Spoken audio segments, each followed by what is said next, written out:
Well, good evening everybody. You quite literally catch me pitching the super tarp.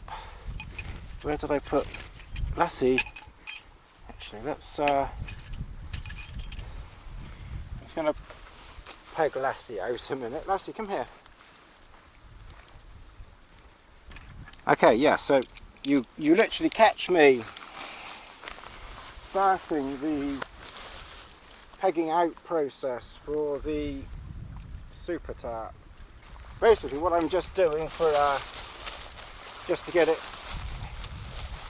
down on the ground is I'm just pegging out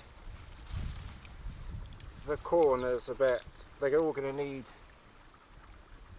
changing very soon, but I just wanted to just get the general, because time really is against me today. I was hoping to get here at about 4 o'clock,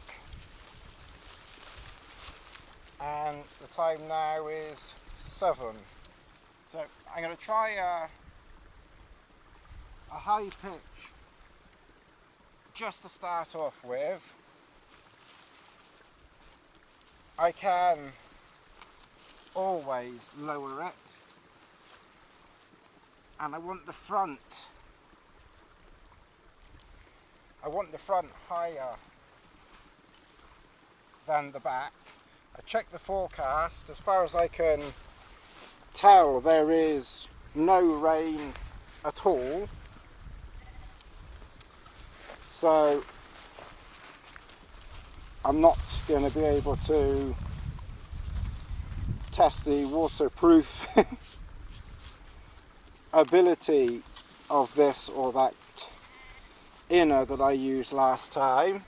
I really am going for this is maybe a bit too high actually, but we'll see. As I say, I can always lower it. To be honest, I wanted the end to be high and then this side here lower to the ground, because the wind is coming from the south west, sort of in this direction, so it's more important that this side here is fairly low to the ground anymore. Okay, so I'm going to go around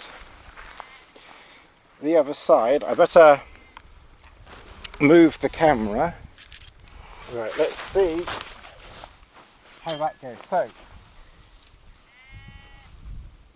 this side here, because this is the prevailing wind side, I'm going to pitch the pegs a long way away, and by pitching further away, that theoretically means that this side will be higher.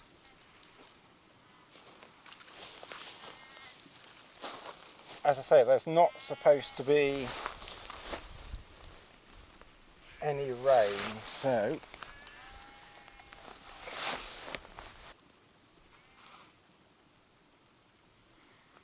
okay, that's the general shape of it. I've got this piece here. That's the tarp pitched with the left hand side lowish to the ground.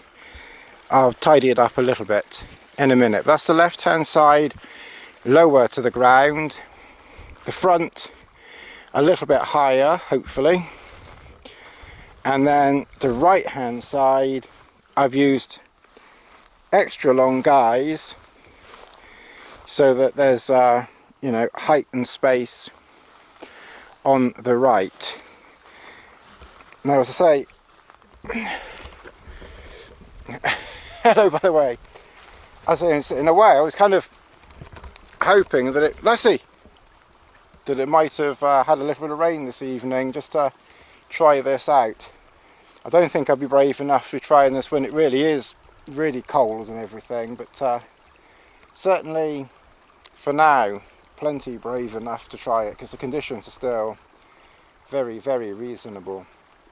So what I'm going to do is now I'm going to put the inner in, but I've got something else that I'm going to try after last camp. So bear with me and we'll have a look inside.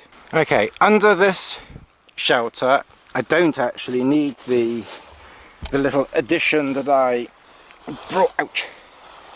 brought with me, because the tie-off points here are pretty much in the right place.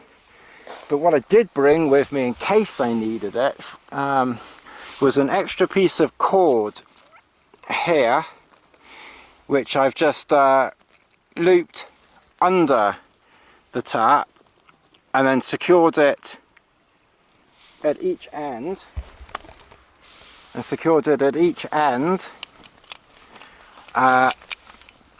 with knots, slip knot things, and I put this little prusik knot here, and as you can see, when it's done up it won't move along the line, but when you slide it there it slides along. It's quite clever really.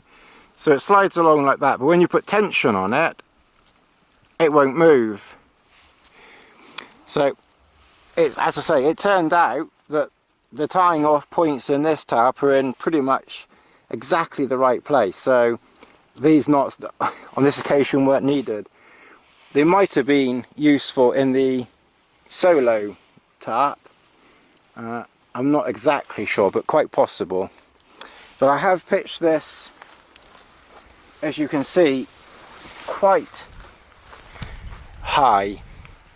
It's significantly higher than the actual bivvy itself, so you know, if the weather did turn I could certainly get this, you know, a little bit lower and still have plenty of room in that bivvy. Indeed, that's when maybe the prusik knots would be useful, just to get more angle perhaps. So I'll tighten everything up because it's 7:30, and as you can see the sun has now dipped below the horizon. So now I know that everything fits inside and everything's good. I'll tighten everything up and just go and get my water. Okay, well it's 10 to 8.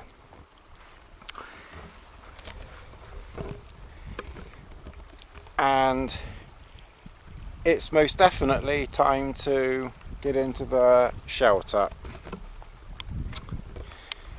So we got here around about 7, so it's taken about 50 minutes to get 90% of it set up, and if I didn't film it probably would have been a tiny bit quicker, but it is now all set up. So I've just collapsed the lines because obviously it's just easier to get in and out with it, and the only other thing I just have to do is blow up the inflate the airbed, and I'll maybe try not to inflate it all the way to the very, very top and just see how that goes. Basically what I've done,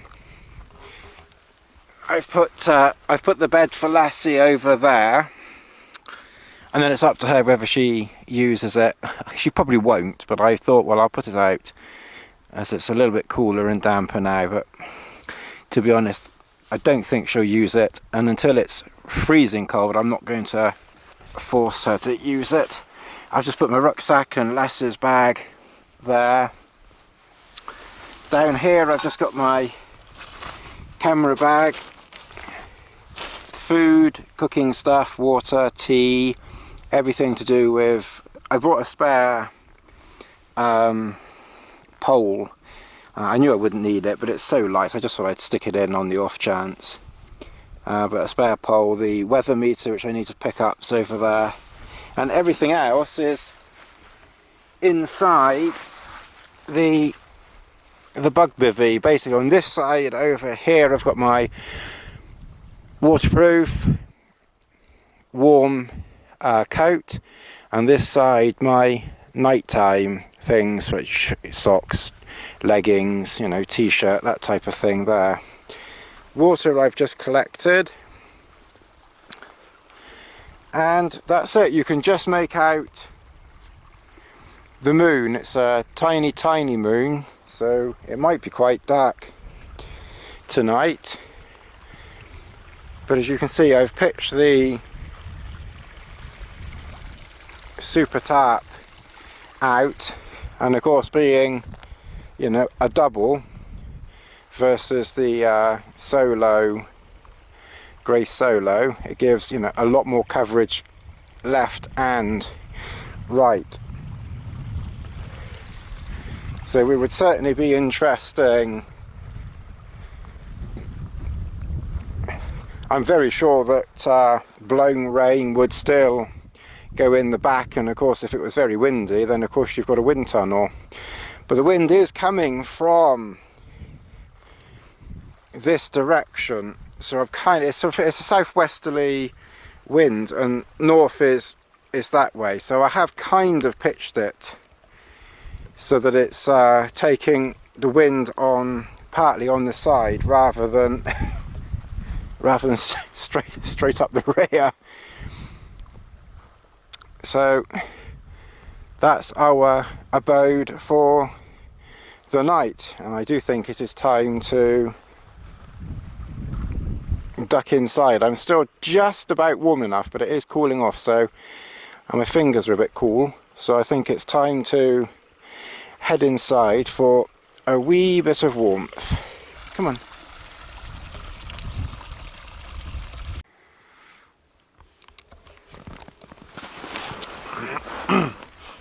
Well, good morning everybody. It's about 9 AM. I put Lass's bed out there, and I think she used it for a few hours, but when I woke up this morning she wasn't even in here. She was over there somewhere. So she'd disappeared, done a disappearing act. And now of course she's digging again. Anyway, I think I fell asleep at about 11 o'clock. That's when I put my head down. It took me a few minutes to fall asleep, but I'm very sure I slept between midnight and about 7 o'clock or something like that, so I have to say I slept very well. I think I may have woken up a couple of times just to turn over, but it was certainly very comfortable. I put this, I put the kilt up at the end again last night. I just did it last night because I was watching a film, and when I was watching the film I could hear this little pitter-patter sound on the Cuban tarp, and I thought that sounds like rain, because rain wasn't forecast at all. So I stopped the film for a second, just looked down the end, and there was a couple of drops of rain on the foot end of the bug bivy.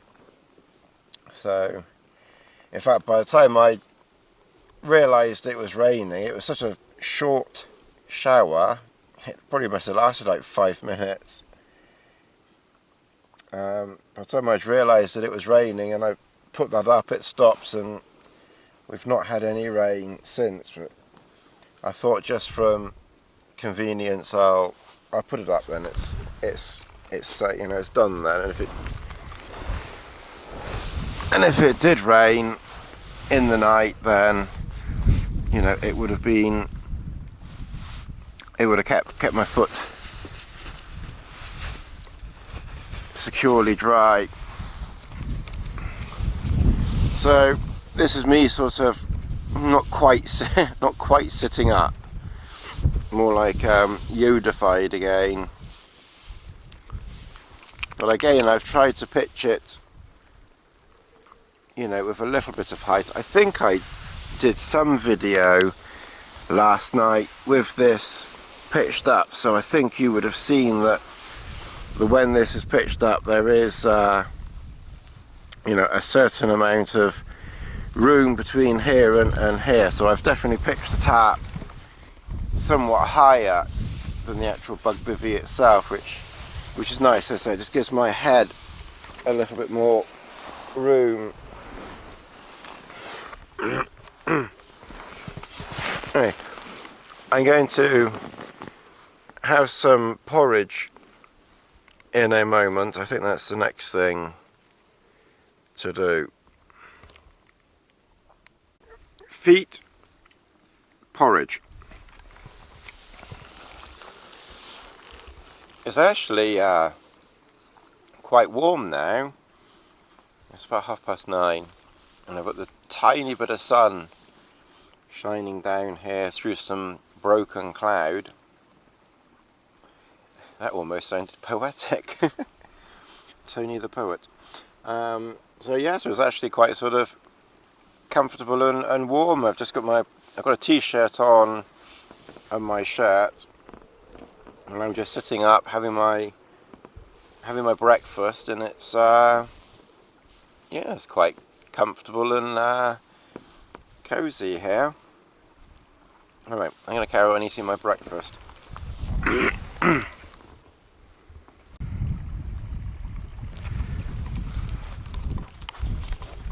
Okay, well, it's morning, about 10 o'clock, so I've got a few minutes before I nip back home. So I thought I'd have a show you around the outside of the super tarp. You've seen it before, but it's an interesting tarp, and I thought I'd have a bit of a play around with it as well. So I've just got a few minutes spare. So as you can see it now in more light, it looks like it's got a million lines holding it up, or should I say holding it down. To be honest, you don't necessarily need this spaghetti junction of lines on it. You could get away with 8, 2 on the ridge line. Obviously 4 corners, that's 6, and then 1 on each side. So you could anchor this down with 8. I just prefer more.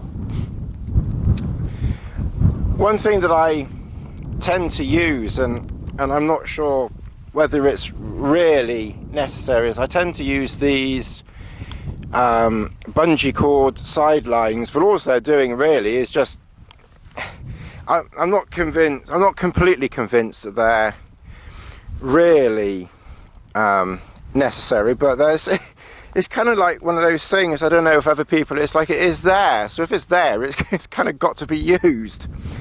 So I've always used those, and I'll probably always continue to use them. Now, because of the angle of the pitching, obviously on this side they're pretty much following the, you know, the roof, as it were. This side, because I've pitched it closer to the ground, as you can see, they actually do, you know, come out at a more of an angle. So I think the idea is to give occupants a tiny bit more room inside, or to help stop the sides from, you know, knocking the occupants on the head. So I just always tend to use them, and then I tend to just put 1 peg, you know, for them both. You could save pegs and obviously just use 1 peg in the middle there, and then 1 peg would do everything here.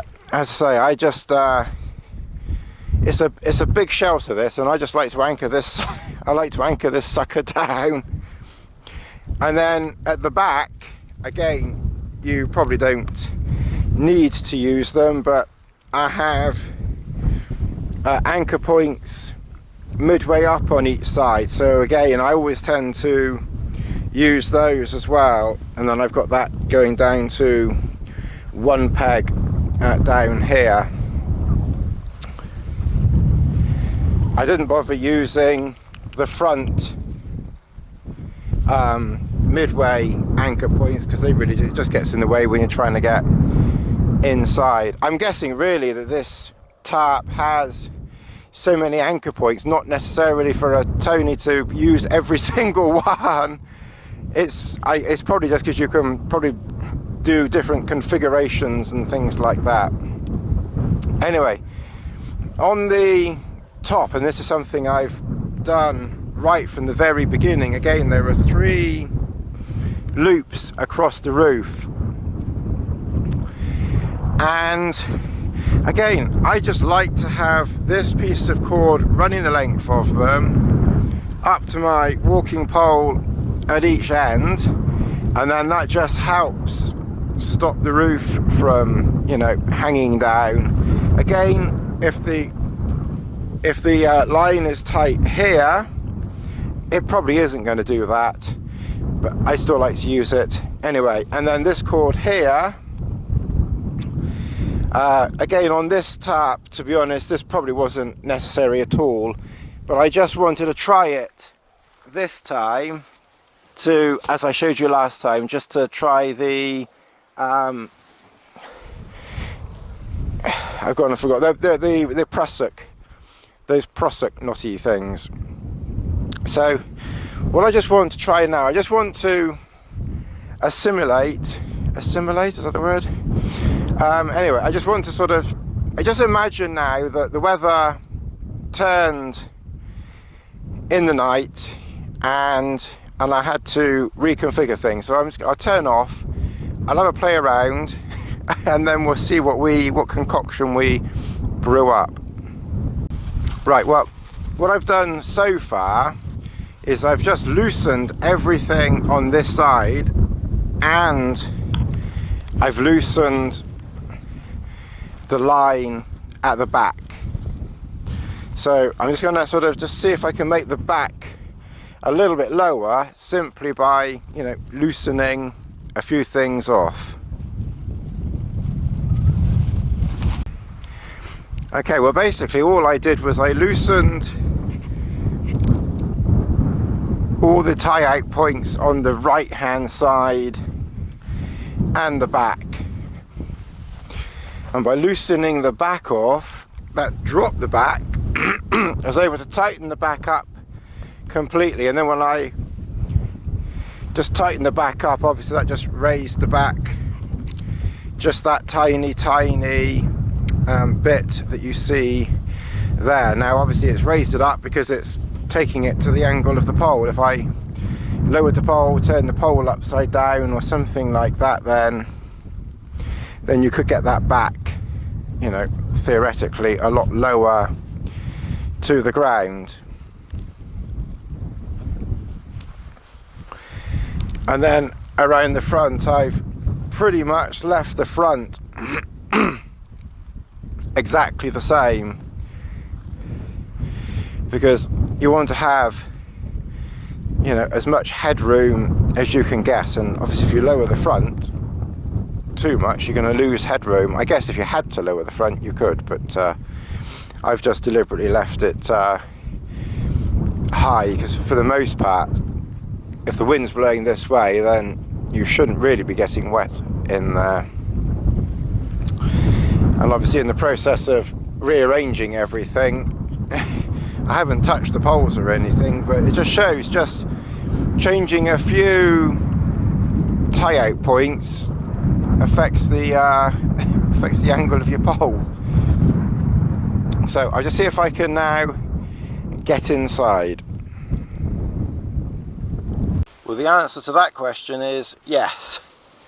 Although it is, even though the front is the same height, In fact, the front might be even an inch or two higher, because I actually tried to make the front a bit higher, but even though the front is effectively the same height, obviously because the back is so low, obviously there's a lot less room in here now, but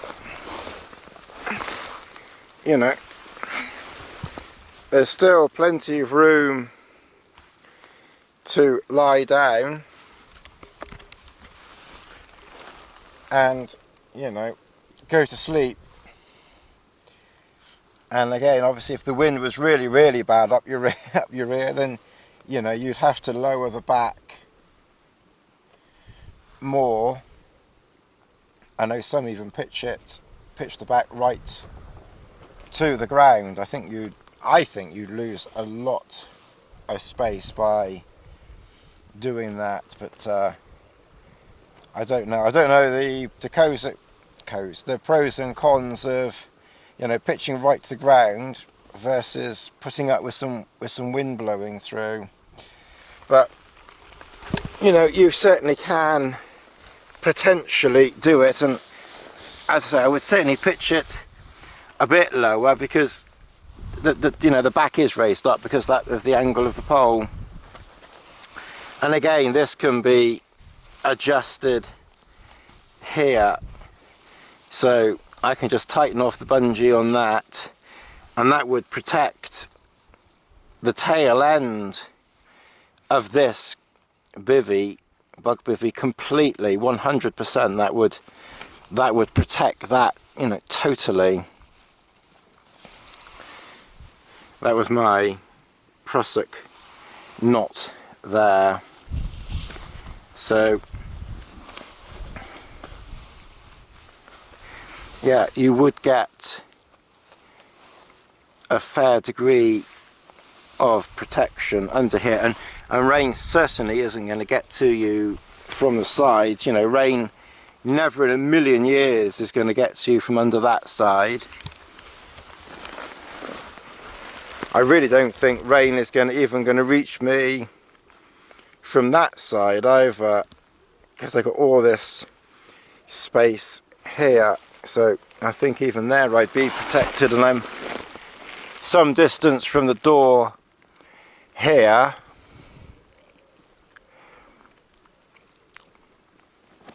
So interesting. I might brave this, having seen this once more when I come out. So the next time I come out will probably be October, it'll be later October. So I'll maybe try this here later October and just see how it goes. I think once it starts to get really into winter, I think I'll switch back to the Trailstar and or Super Mid for myself, simply because of the, you know, just the space and room and everything. There's just more space in those, more headroom and everything. But I have to say, this does, and of course I have pitched that side, that front, quite high. You could theoretically pitch that lower, but again, I'm just thinking that if the wind is, you know, coming from that direction, you don't, do you need that side pitched to the ground? I don't really see, you know, that you do. But as I say, I'm not the expert, so I can't answer that question. Anyway, I'm gonna pop out, I'm gonna have one more cup of tea, and then I'll start packing things away. I just wanted to show the bug bivy pitched inside at that low height, and you can see even at that low height, the front of this, you know, as my high front, the front still pitches nicely, and the back, it doesn't have maximum height to it, and obviously it sags a tiny bit, but the back, I have to say, pictures really nicely, or threads up there really nicely. And I really do think if you could put up with the wind coming through, I think that kilt would protect the back from getting wet there. It may give it a little bit of wind protection as well, maybe not much, but I'll just take the camera around the other side.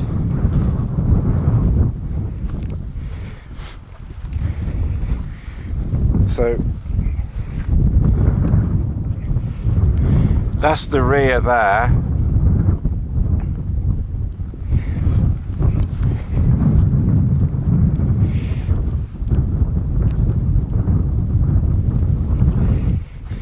Obviously in the Trail Star, if the wind does a 180, I use that kilt to protect my head. Theoretically, if the wind did a 180 here, you wouldn't need that because the front of the thingamybobs gives you protection. But of course, if the wind did change, you could take the kilt down and put it up at the front somehow or other. So you'd still be protected there as well. Oh, by the way, I've not actually had a chance to read this properly yet, but Chris Townsend has his new book out very soon. I don't think it's available just yet, but it will be middle part or later part of September. And you may remember that I did a walk with him. It was about 3 or 4 years ago now. I don't know where the time goes, but I star in that book. I'm the key main character.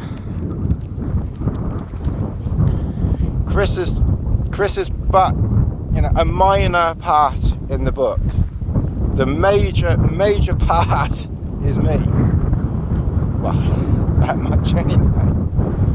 But so I say, Chris has got a new book out, and it's called Along the Divide.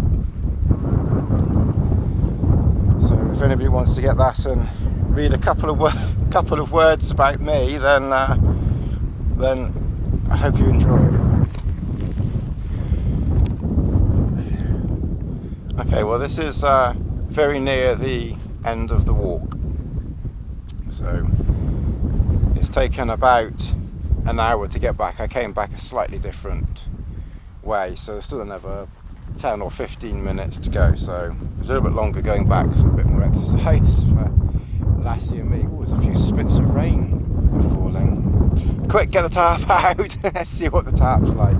It's blowing this way. Let's turn you around. So anyway, I better crack on before this rain develops, and I don't think it will. It's just a little cloud up there. So I'm going to get going and hopefully get another camp in later October.